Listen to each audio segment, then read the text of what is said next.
Shin mai sauraro maganar da Abdullahi Umar Ganduje gaskiya ce kwa ko ba gaskiya ba ce ba, amma mai sauraro bi mu cikin wannan labari da yake zuwa ma a cikin wannan tasha mai suna Arewa Hausa Tab TV. Maganar ƙarawa sarakai kuɗi har naira kimanin miliyan 100, da ana ba su naira miliyan 40, amma yanzu kimanin Dr. Abdullahi Umar Ganduje ganin ya ga ya toho gangara ya toho sauka Dr. Abba Kabir Yusuf zai hau wannan gwamna a wannan sabuwar shekara ta 2023.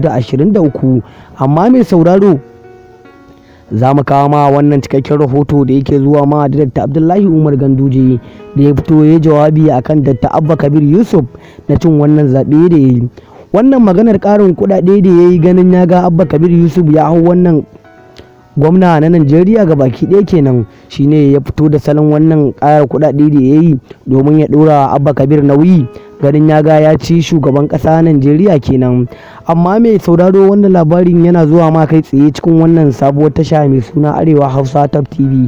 Muna fatan ka da daure danna mana subscribing kana sai ka danna mana ƙararrawar sanarwa domin shine za ka rinka samun shirye-shiryenmu da zaran mun ɗora. To mai sauraro ga wannan cikakken rahoto yana zuwa ma a cikin wannan sabuwar tasha mai suna Arewa Hausa Tab TV.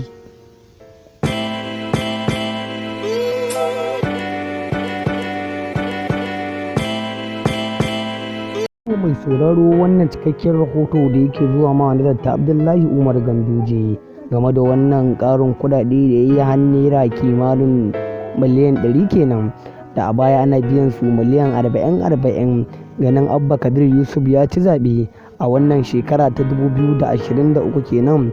Dr. Abdullahi Umar Ganduje ya ɗaga shi ya kai shi har naira miliyan 100 kenan, ya ƙara naira miliyan 60 kenan akan wannan farashi da ake bawa wa'annan sarakai kenan na wannan ƙasa Najeriya.